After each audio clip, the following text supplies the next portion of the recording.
What's up, y'all? This is Will here at Schedulefly. This was my second opportunity to have Juan Padro on our podcast. This time I got to do it in person, and it was extremely cool, and I'm very grateful for the opportunity.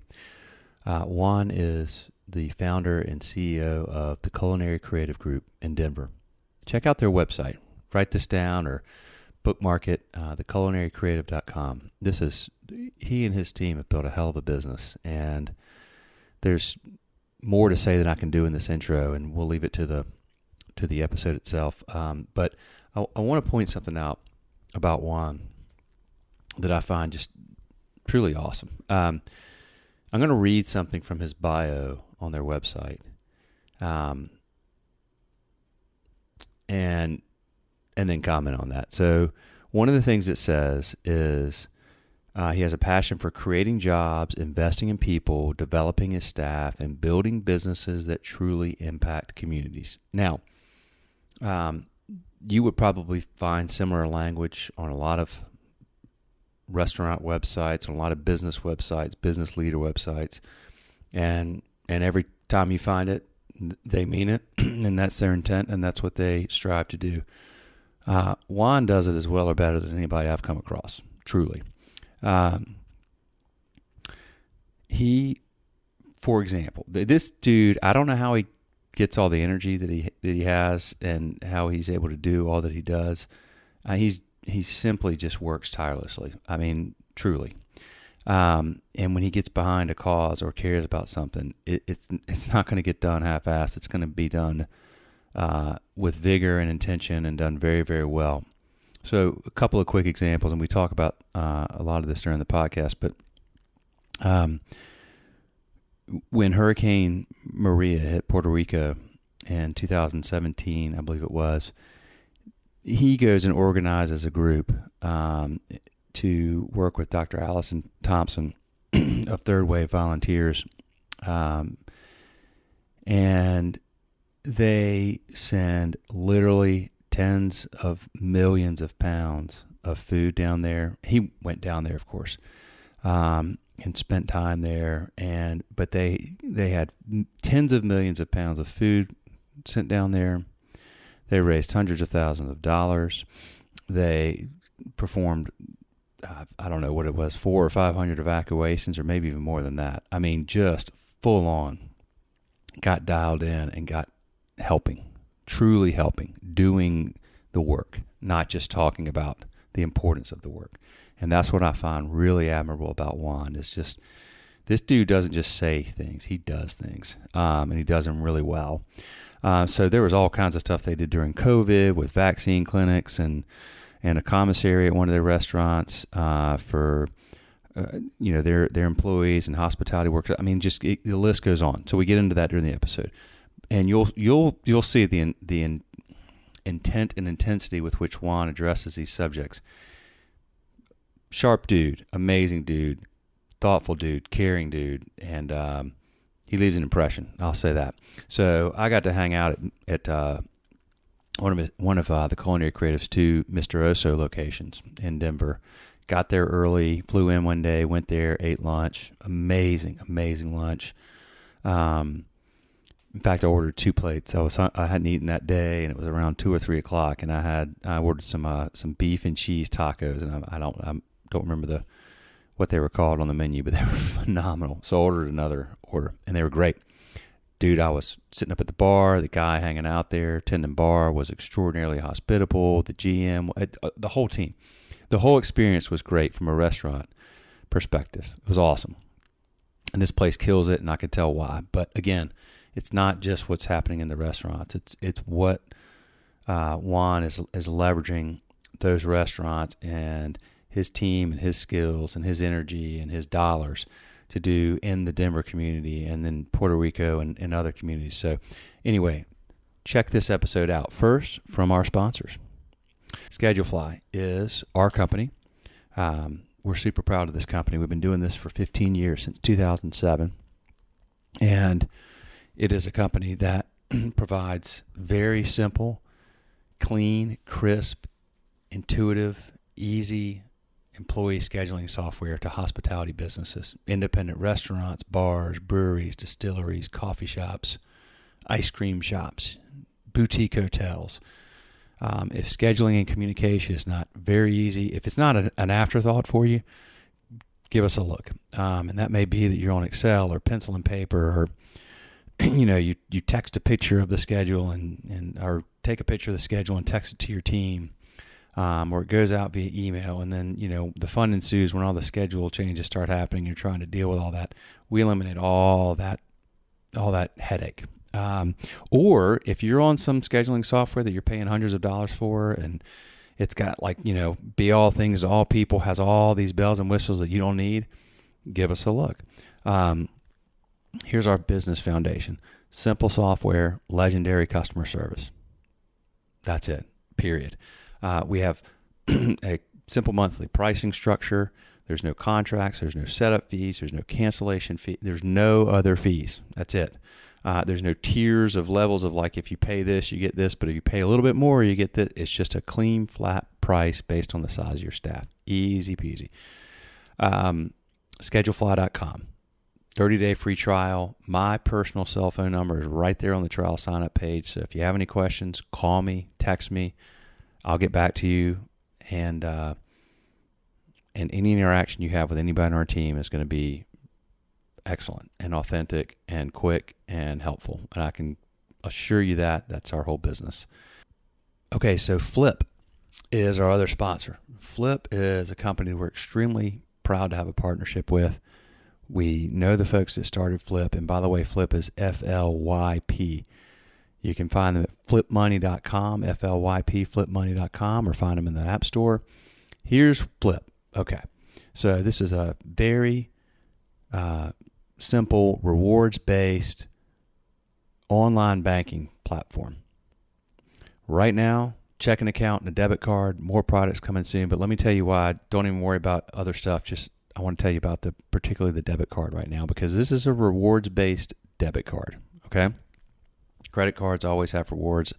I don't know other debit cards that have them. I'm sure there might be some, but I'm not aware of any. I've got a Flip card. I love this thing. So here's what happens. You take your Flip debit card and you spend wherever. And this every time you spend, you get to spend every time you spend, you get to spin the Flip wheel on your app.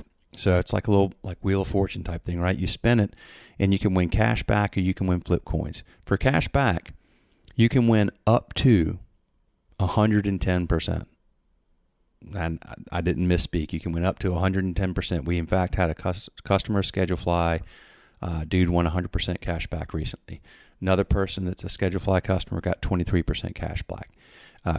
So you might win that. You might win 1% cash back, 5%, or you might win Flip coins. If you win Flip coins, you can use those for a variety of different purchases. You acquire enough of those, and they have opportunities for you to spend those coins through the Flip store. So Flip is, again, there's no fees, right? All the banks charge fees for everything you do now.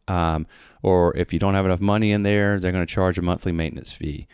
So you got to keep a certain amount of money in the account. There's overdraft fees. There's just fee. They don't have that at Flip, right?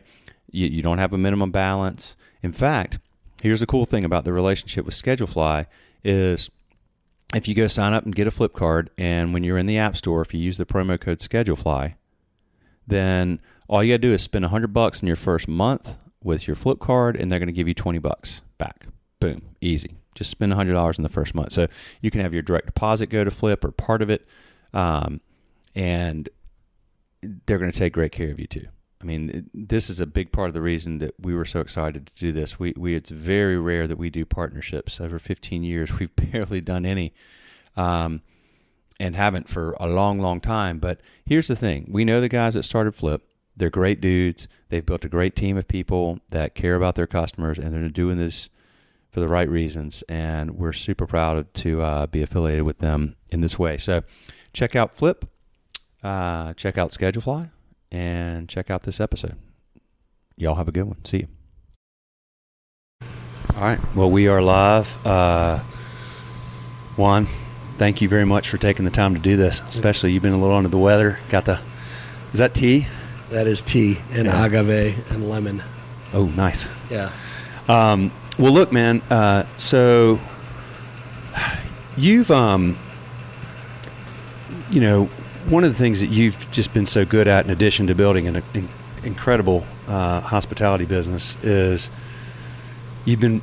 In fact, I was reading your website, and it says on there, says building businesses that truly impact communities. And there's probably a lot of hospitality businesses that say something along those lines and intend to, but you have in so many ways done so many things that are very actionable and have made a huge difference in communities. So in this community, during COVID, you had one of your restaurants was a commissary, and you were serving thousands of people per week, hospitality workers that had been laid off.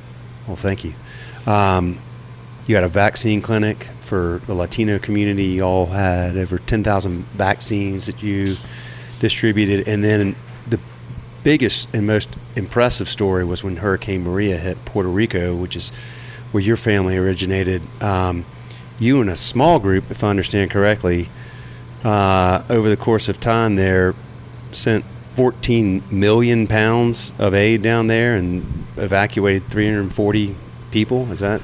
It's about, that's close. I think it was 18 million pounds to the Caribbean, 17 million pounds to Puerto Rico. Oh, good gosh. And it was a partnership between our group, which is Third Wave Volunteers, which is run by Dr. Allison Thompson, who is a world-renowned humanitarian that I had the good fortune of being introduced to, and Global Empowerment Mission, which is run by Michael Capone out of Miami, and Be Strong, which is run by Bethany Frankel, who some people may know from Skinny Girl Margarita, and it's called Be Strong. Okay.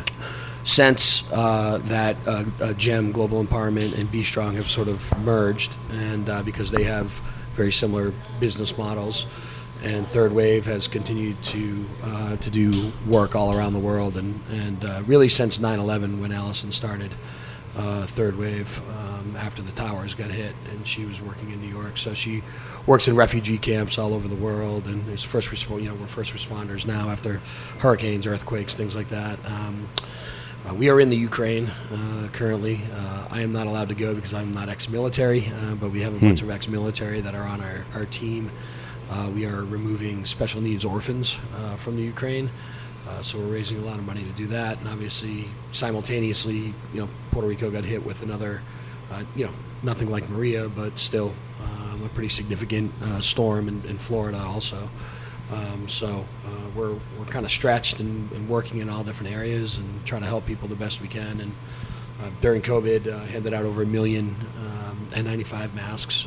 Most of them, I want to say about 600,000 went to Mount Sinai in New York, because I think they were kind of under attack in New York City by COVID. But a fair amount came out to Colorado and then other areas that were super hard hit around the country. Where the hospitals were getting overwhelmed and they just didn't have the protective gear that they needed. And through Allison's relationships, here and also overseas, we were able to get secure access to masks. We also secured access to tests, and I'm not sure if that was on the website or not.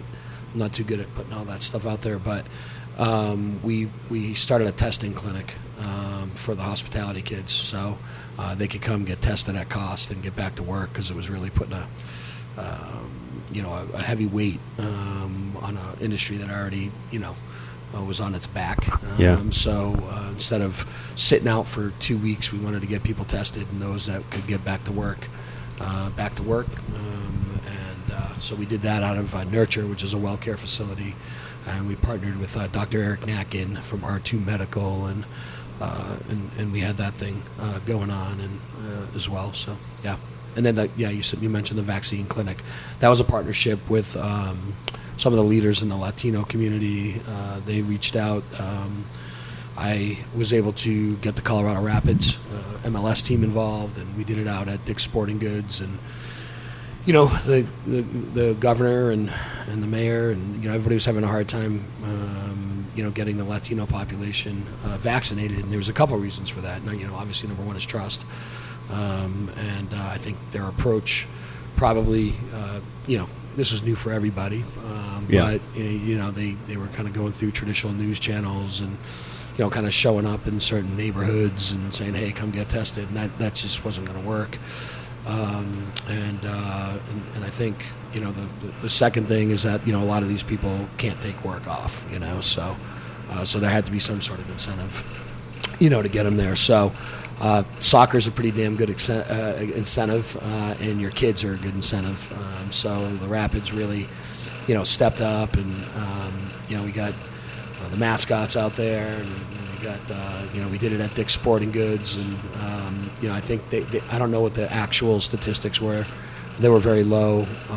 Prior to that event, it was something like 20%. Meaning, the state would say, "Hey, we've got a vaccine clinic, and here are the vaccines. We got X amount of 1,000 vaccines. Let's say, for the sake of argument, they'd have 200 people show up. So we did 10,000 and had 9,900 come. So we attacked it through community activists, schools, the Rapids, community healthcare facilities, and Spanish-speaking news. And so we had I think a much higher success rate, and I think probably influenced moving forward. How the city and state approach the vaccines. So, dude, how do you have the time to do all this? Well, there's 24 hours in a day. Yeah. I mean, I love all this stuff, and so I don't really consider it like a job.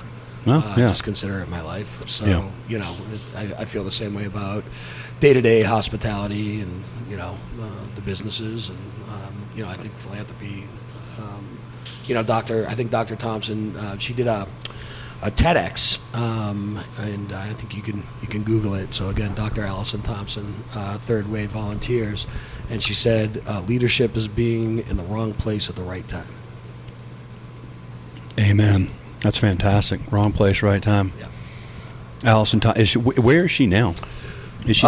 She's currently. She's either in. She just got an award in Congress, so I think she had to come back. But I think she's either in Ukraine, Poland, or in Florida.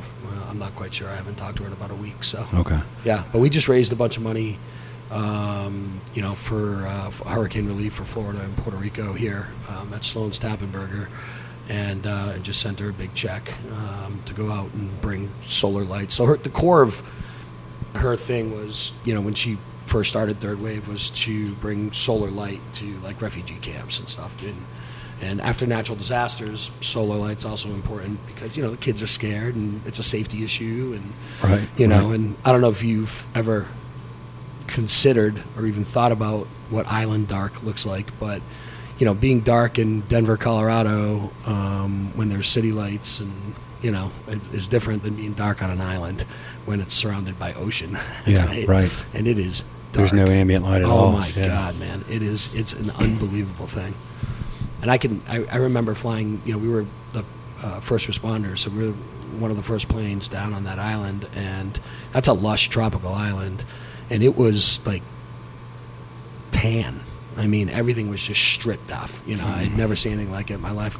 I've never had a physical reaction to anything in my life. And like when we got to, we flew into the west side of the island, but we got to the point where the hurricane hit the island, which was on the southeast part, and the town would be Humacao, but Punta Santiago was the actual point where it kind of came through and took a hard left and ripped through the middle of the island, which is where the poor people live in the mountains in Puerto Rico. Not all of them, but a lot of them. And, the winds hit 237 miles an hour. It's like a bomb. I mean, do you know what a Category 5 hurricane, how fast the winds are classified at? 135. Half that or something? Yeah, okay. 135, yeah. So Hurricane Katrina was 135. 237 on an island that has infrastructure. And when we talk about, like, infrastructure, we talk about, there's the power grid and things like that. I get that. But if you talk about, like, here's a plot of land, go live in the mountains, you can grow your food and you can take care of your family, and there's schools up there, but you're building your own home, and so you don't. We're not talking about homes that have like super secure roofs, and right. So if you flew over the island 2 months, 3 months, a year after the hurricane, all you saw were blue tarps on people's roofs. It was crazy. So, golly, man. Well, okay. So how many restaurants do y'all have now? Well, we have 15 in Denver, including coffee shops, cocktail bars, restaurants, and then we have one in New Orleans, Sophia, and then we have 8 under construction, 4 of which are at the airport, and 4 more currently under construction in Denver, with another 4 coming in Denver. So there'll be 12 more in Denver, and we're about to break ground on 3 more in New Orleans.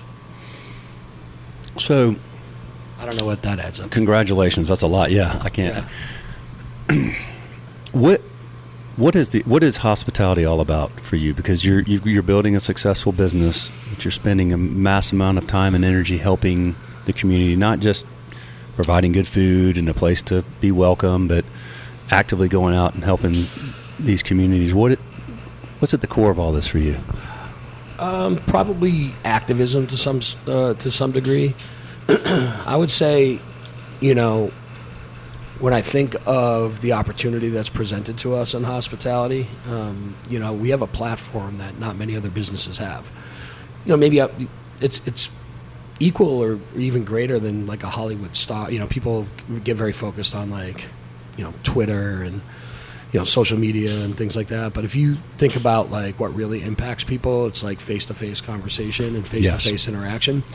And there's no other industry that I'm aware of, and correct me if I'm wrong, but where there's as much opportunity to educate people on, our ecosystem. So our food, where our food comes from, and how our animals are treated, and how our environment's taken care of or not taken care of, how our water is clean or not clean, and the other thing is, jobs and affordable, wages and things like that. And, we have a big affordable housing problem in Denver, and the approach in every city that I've ever been has been sort of, we have to, go to the developers and tell them they have to build a certain amount of affordable housing. And, maybe that's part of the solution, but that's not really the solution. That really hasn't worked anywhere, right? I mean, to me, we got to pay people better. And if 1 in 5 Americans are working in hospitality, isn't that the best place to start? So how do we figure that out? And we've gone to, a service charge model where, we put 20% of the bottom line. And at first people are, like, whoa, I don't want you to tell me what I have to tip and whatever. It's not a tip. It's a service charge, and, we pay service charges at resorts, at airlines, for our cable bill, when we rent cars, when we go to concerts, everything else. And so we need to get over it in hospitality. And what that allows us to do is it allows us to take income that is taxable to the business and distribute it equitably between the front and the back of the house. So that's number one, right? How do we close the gap between the front and the back of the house? And number two, it allows us to raise our tipped employee wage up to what the minimum wage is. So in Denver next year, I don't know the exact number, it's going to be about $17.50, $17.80 an hour. So Our kids, that's their base, and then we set the base at 20% on the ticket, right? And then we leave the tip line in, and that all goes to the front of the house because that's the law. What's happened is that our front of the house wages have increased by 19%. Our back of the house wages have increased by about 40%.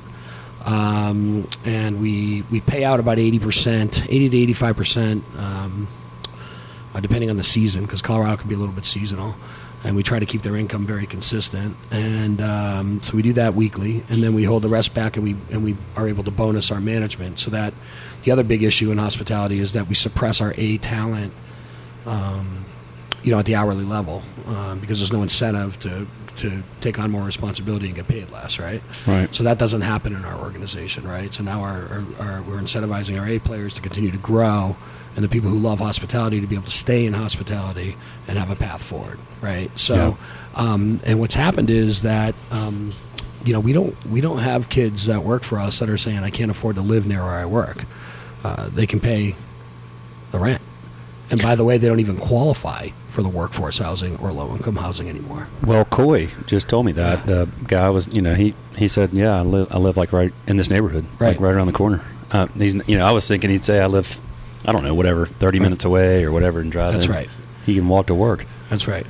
And I think a lot of times restaurateurs are more concerned with what the guest opinion is than what's best for their team. And that is, I cannot tell you how wrong that is. I don't know a better way to describe that. It's not even a matter of opinion, to me. I mean, you need to take care of your house first.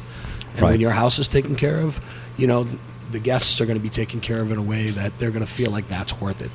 Where a 20% service charge or where some sort of imposition on the guest doesn't work is when your team isn't delivering, an exceptional experience. Yep. So and we had a little bit of turnover in one of the concepts, in the Tappenberger concepts, with that philosophy. About 50% of the people ended up coming back because they were making more money. They didn't think they would. And then, what ended up happening was the type of person that was coming to work for us completely changed.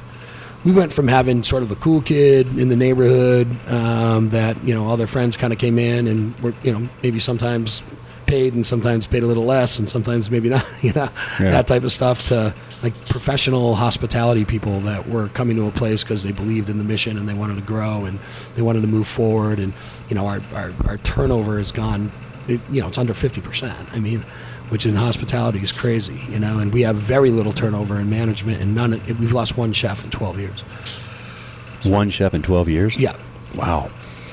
Well, people want autonomy, mastery, and purpose, and you're giving them all that, particularly the purpose. I mean, that's a big part of it. And you have something that's a clear mission-driven concept, and you articulate that well, and you educate people about that, and the people that are looking for that, that's where they're going to go. Yeah. How are your churros, by the way? Dude, I was about to say, I've been eating them quietly. They're so freaking good. I've been doing a lot of talking so you could eat those. So, no, they're really good. The ice cream I had, well, everything's been good. I mean, those tacos, I had 4. So I had 2 orders of the tacos, and then I had the ice cream. Yeah. And this is, I mean, it's fantastic. And, it was interesting because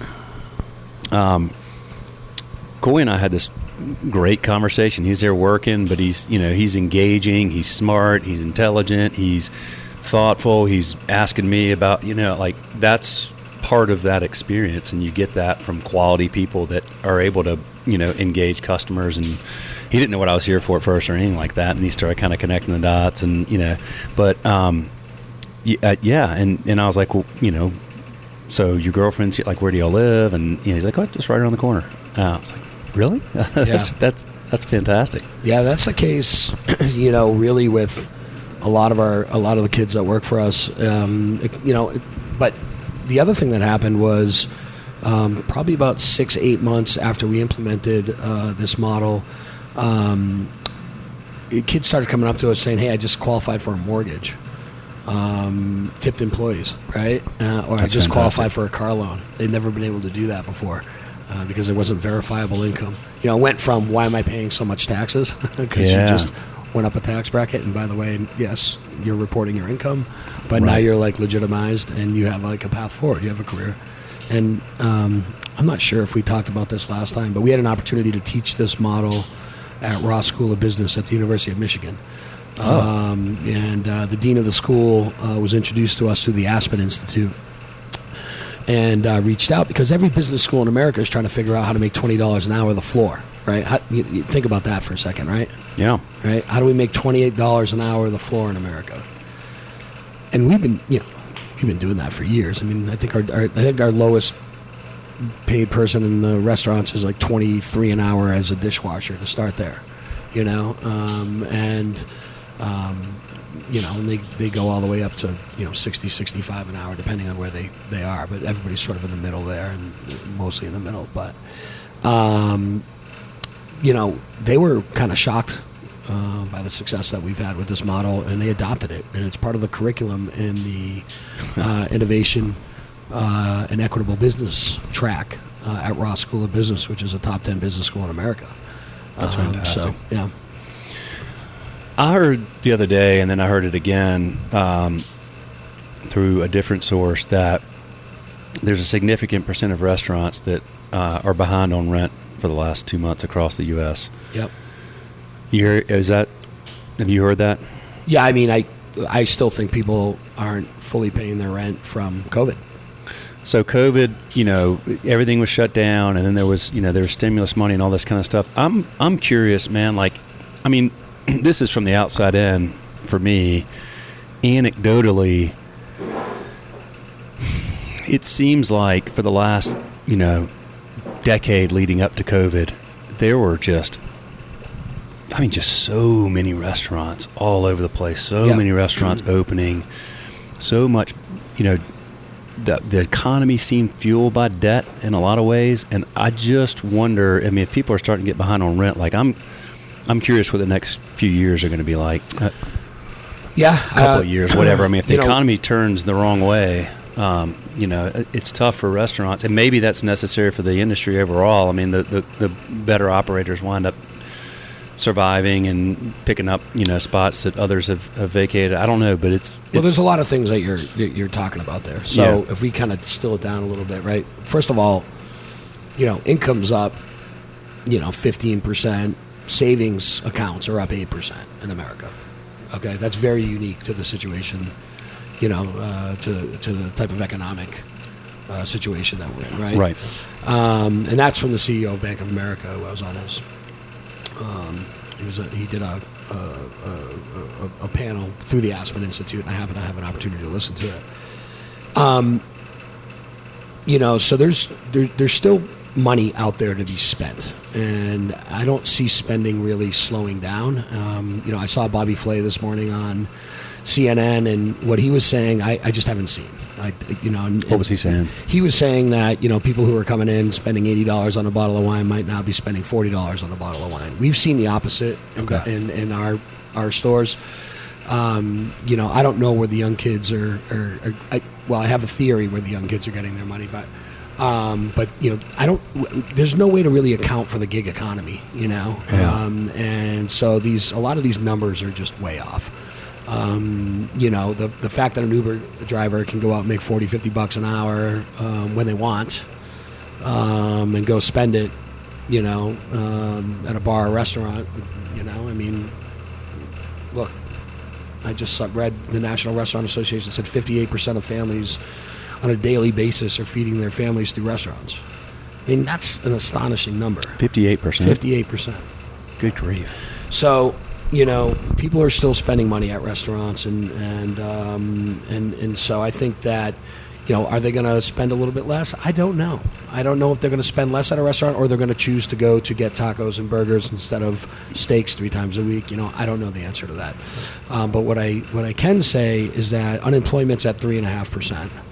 And being a former headhunter, and I can tell you that you usually bake in 3% for people switching jobs. So we basically have, we're almost in negative unemployment. Right. There are 11 million open jobs in America. So when you see Amazon's laying off 10,000 people, so fucking what?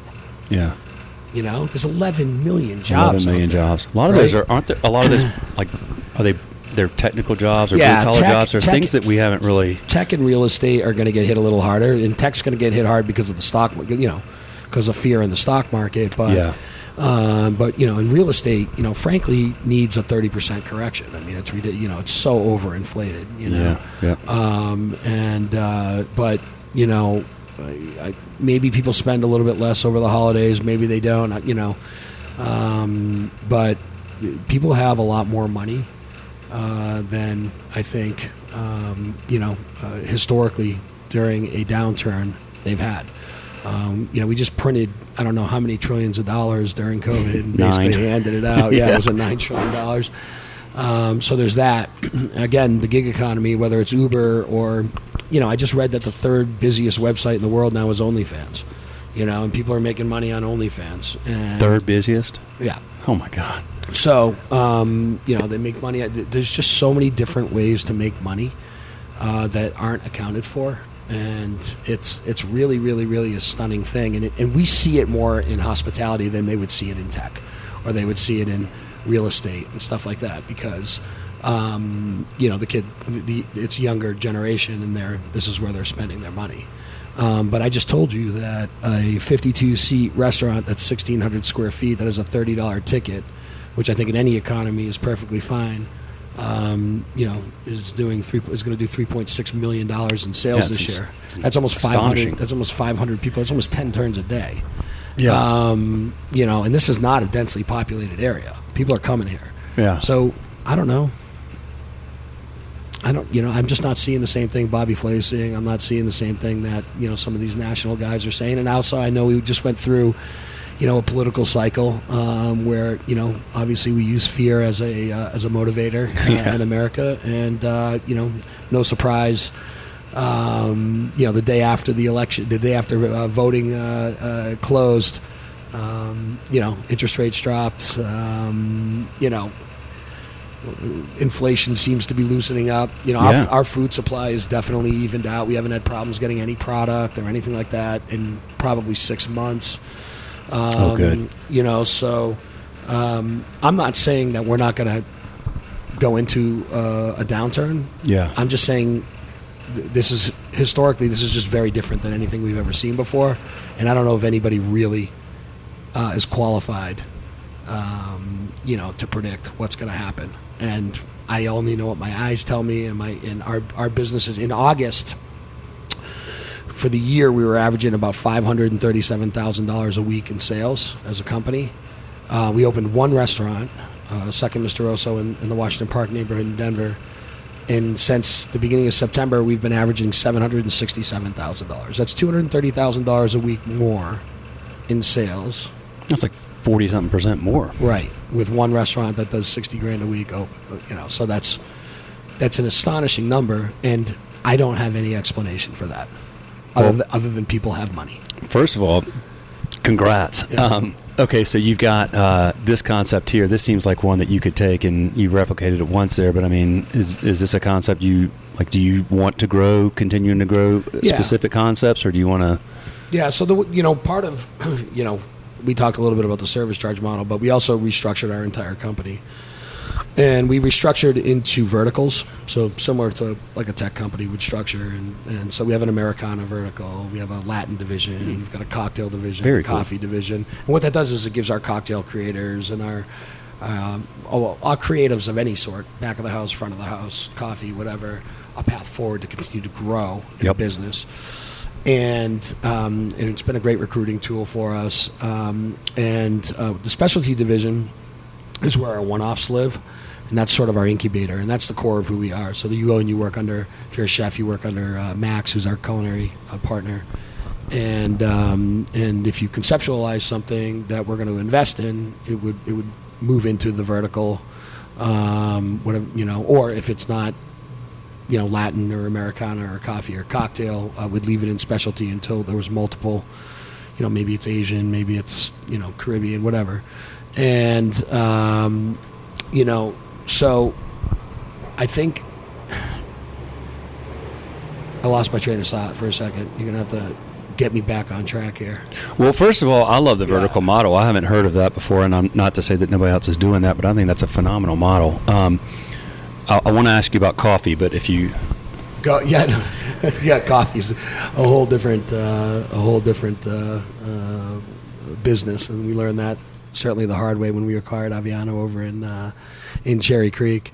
But look, as we continue to grow, and we'll continue to do the one-offs, we'll continue to incubate talent, we'll continue to give our creatives the support that they need to continue to grow, and that's just all part of the along with the service charge, all part of what we call the path forward, for our people. So. Well, okay, let's talk about coffee. And this is just it's a personal interest of mine. I love coffee. I love good coffee. Yep. I actually drink. Dave and Dana gave me a really hard time about this last time I was out here because I stayed with them and they were making me a pour over, and I was talking about how great it is. They're like, well, what do you drink every day? And I was like, well, I drink instant coffee.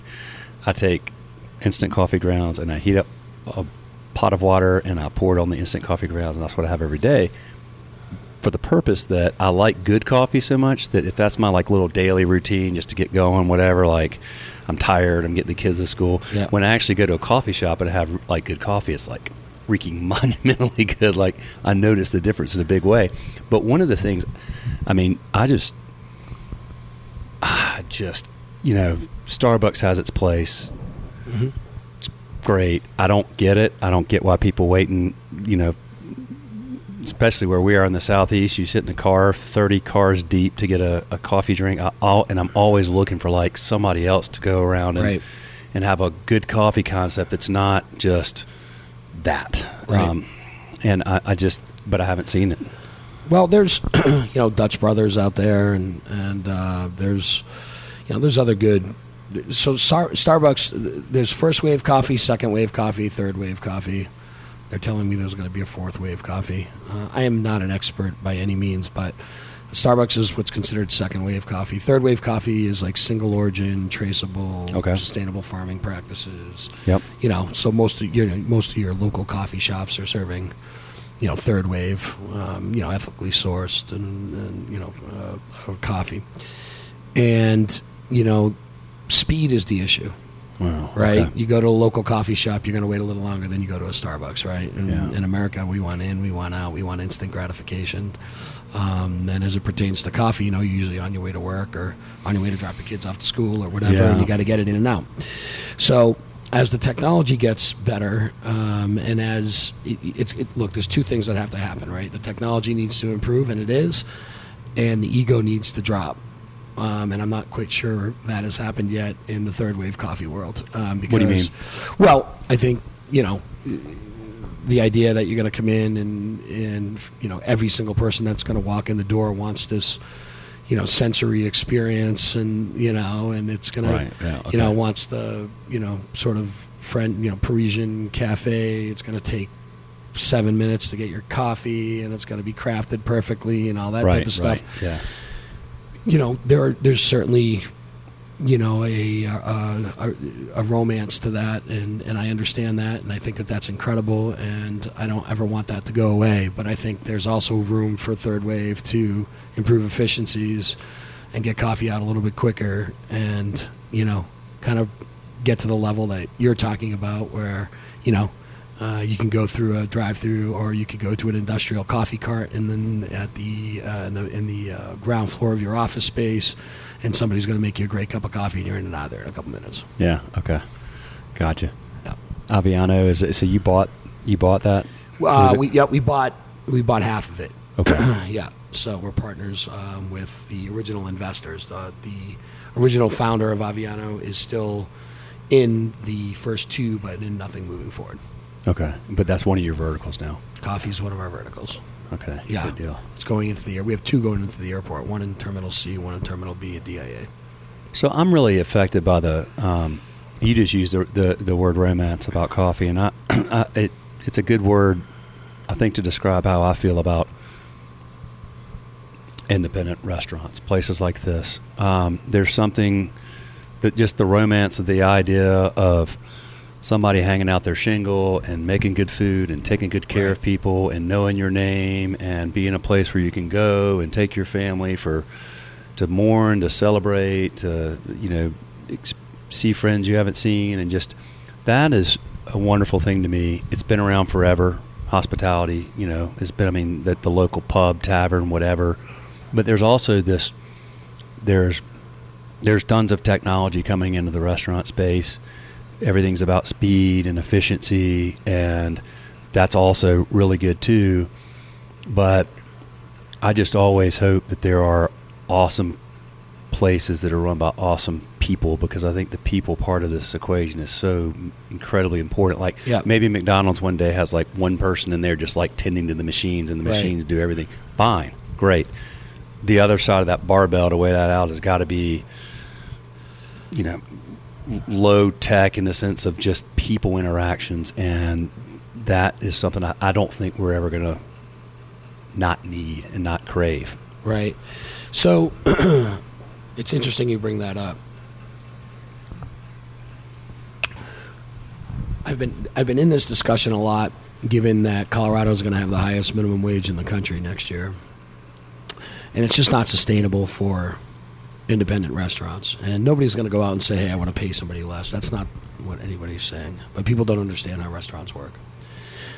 Yep. And one of the things that I think we need to start doing from a governmental perspective is categorizing restaurants.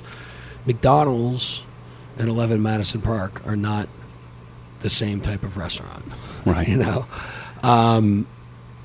I would argue that there should be a different set of rules for corporate fast food, or really any sort of kind of fast food.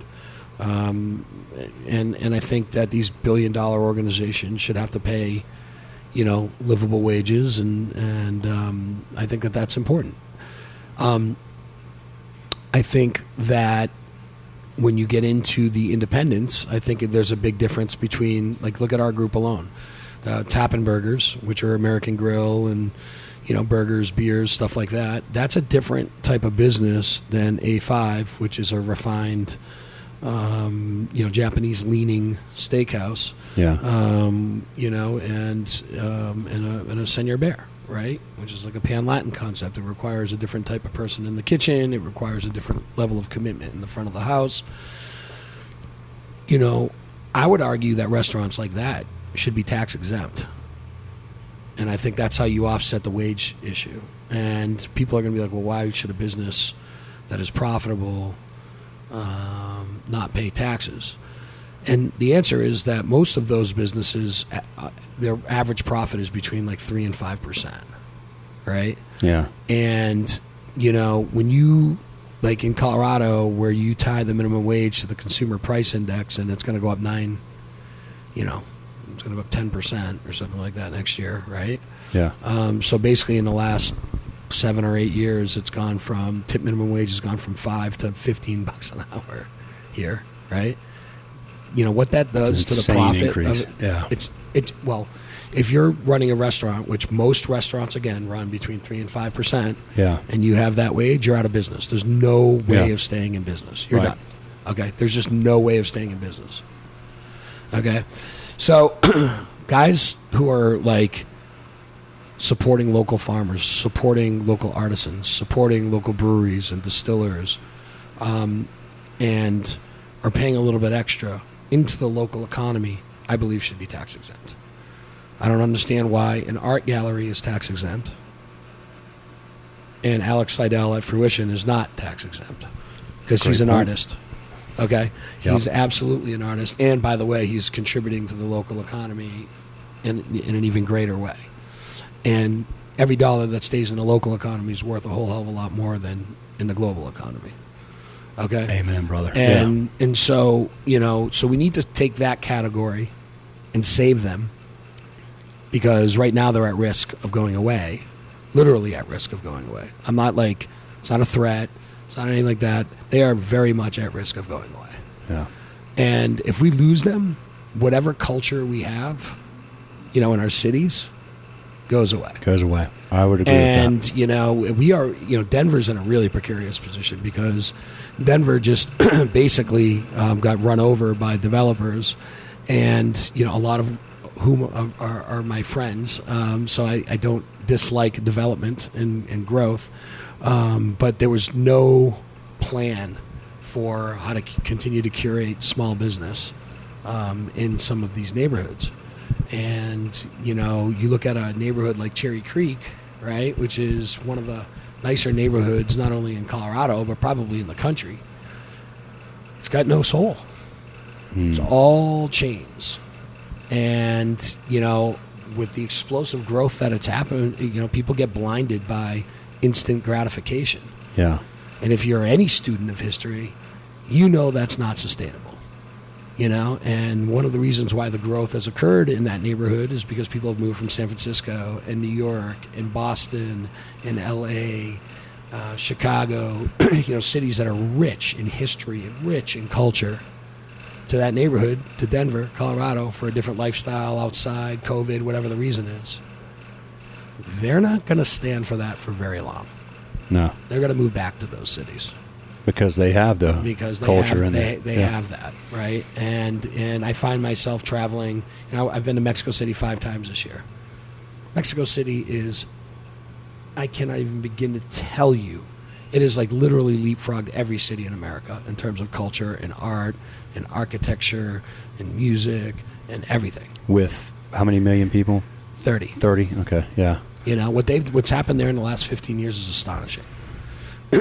And you know, I think Denver is at risk of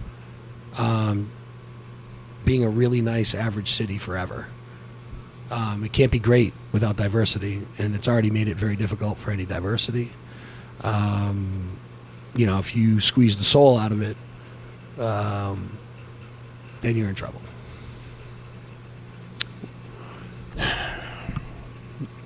Yeah, you know, any great city that people talk about, great city, great town, whatever, you know, why is it such a great place to be? You know, the culture's great. Why is the culture? It's always the independent restaurants and small local businesses are at the heart and soul of that conversation. All of it. Yeah. Always. Yeah.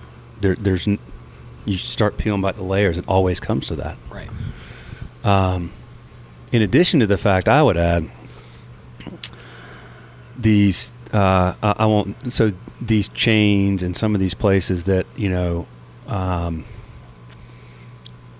serve what may be at times something you need because you're traveling or whatever. I mean, dude, the quality of ingredients that go into that, it's like a hidden tax on us because our healthcare costs are going up faster than any industry. It's becoming a significant part of our GDP, and a lot of that's driven by people have health issues that are caused by what they're putting in their body. That's and when they're not putting whole foods in there and good quality foods, then they wind up with cellular dysfunction, and they wind up with all kinds of stuff that nobody can figure out. And so so to your point, we're paying a tax because of that anyway. So, you know, I mean, if you enable, you know, I've never thought about this. I'm just thinking out loud. But if you enable restaurants, independent local ones, and you had some criteria for that, and you gave them tax exempt status, and educated the public about that, that's a win for everybody. Right. Because, you know, those costs are skyrocketing, and that's not changing anytime soon. And something I heard the other day, like 39 states, so 78 of our senators are from states where the number one employer is either Walmart or the healthcare system. Right. And that creates like this invisible hand. Sort of goes hand in hand. Yeah, dude. Although Walmart is the number one purchaser of organic produce in the world. Are they really? They are. I didn't know that. Good for them. Yeah. Good. Well, I mean, good, I guess, in some ways. I mean, they probably are negotiating pricing with those farmers to the point where the farmers might not be making money, but yeah. By the way, I know you have a hard stop. I've lost track of time. What time we got here? We got 18 minutes. We got 18 minutes. Okay, good. Well, so change gears a little bit, man. Like, what do you do? What do you do with your downtime if you have any? Oh, I don't need any. What do you do for fun, man? This is what we just talked about is fun to me, man. Yeah. You know, anything that's lifting people up and allowing me to get to know people from, you know, different backgrounds and have different opinions about things, and you know, I don't care if you're black or white or Asian or gay or straight or trans, or I don't care, you know, if you're poor or rich or whatever. None of that really matters to me. I'm just interested in people's experiences, and I think that's how we learn. I think that's how we become empathetic. You know, that's kind of what we're out there preaching is empathy and emotional intelligence and intellectual curiosity, right? And just trying to get people all on that page. And I think, you know, our subculture of our restaurants, so that includes the people that work here, the people that patronize us regularly, and you know, I think that has impacted the city in a positive way largely, and hopefully we're able to continue to do that. But that's really what we enjoy doing the most, you know. So free time. I mean, I travel a lot. As I just mentioned, I've been in Mexico City 5 times this year. I just got back on Sunday again. What are you doing down there?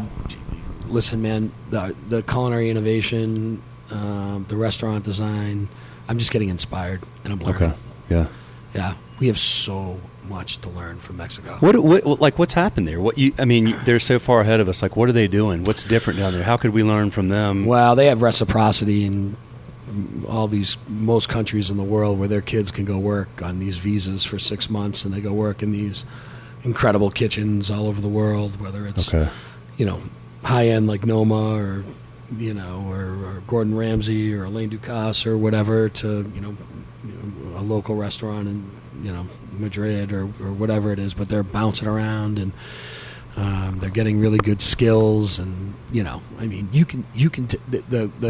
talent in the kitchens down there is noticeably superior to what we have in the U.S. And it's just sad that we can't access that in the U.S. because many of them would like to come to the U.S. and work. But as a restaurateur, I'm going down and learning. I'm learning. These guys are putting together just beautiful, beautiful, beautiful food, and they're very, very, very mindful of the quality of the ingredients. They're mindful of the design of the restaurant. Like, every single element is just so just like locked in, and it's just synchronized. It just all works together so well. And a lot of times, in a lot of the restaurants in America, and I think a lot of this has to do with wage pressure and affordability in America, is that typically we have sous chefs that really should be line cooks, and line cooks that should be like junior line cooks, and junior line cooks that should be prep cooks, and that's especially true in Denver. But I'm even seeing that a lot in the bigger cities now. And these kids are going to culinary school and coming out with $200,000 in debt, and going and making $18 an hour, and that doesn't work. Math doesn't work, so they have to push for higher paying jobs that they're not qualified for, and there's just no, you can't stage anymore in America. It's against the law. It's like you have to pay people to apprentice, and just none of this stuff makes any sense. None of it, and it really is just putting us way behind the rest of the world, and as it pertains to food. Yeah, we have all these great culinary schools, but what I'm hearing is these people are learning from going and this is the traditional model of the apprentice, and they're traveling around the world. They're learning by doing and observing, not by and making money and not going into debt. Not going into debt. A culinary school just followed all the other pay for play schools, and it's put the country in a huge situation where now we're having to cancel student debt and that type of stuff, when not everybody's meant for college, and I think people are starting to see that now. I was talking to the chancellor of the CSU system, and he was saying that there's a pretty there's a lot of momentum behind the movement to move away from like 4-year degrees and go to more of a credit system and things like that. Like, go learn what you need to know to be productive in society. And I think that would cut down on a lot of debt. And look, this is the stuff that impacts disadvantaged communities, more than anything, what we should be doing is figuring out, again, we have all these restaurants. We just said 58% of Americans are feeding themselves at restaurants on a daily basis. It creates a ton of jobs. We're more worried about why there's not more black head coaches in the NHL than looking at an industry that can break all the economic cycles that everybody's trying to break. Like, nobody talks about that. It's crazy to me. There's 32 head coaching jobs in the NHL. That's not that many jobs. And by the way, there's no black owners. That's your answer. So, like, here, if we can incentivize, if the city and the state, and every city and every state can incentivize small business to be equitable, whether that's through profit interests or actual equity, allow their key employees to share in profits and grow, lower the tax burden, then we can pay people more. Partner, like, we should be partnering with like our state universities. So they all have like global learning online. Yeah. So where small businesses can't afford to train their management staff, right? Not all. I mean, some do, but most can't. That should all be done through, grants coming from the city and the state to small business to go back into the city and state through their university system. Yeah. And there should be curriculums that people have access to. And so that we're taking the disadvantaged worker that's working their way up from hostess to server to bartender to assistant manager. And now what do? I don't know how to, I know how to manage the restaurant, but I don't know how to lead.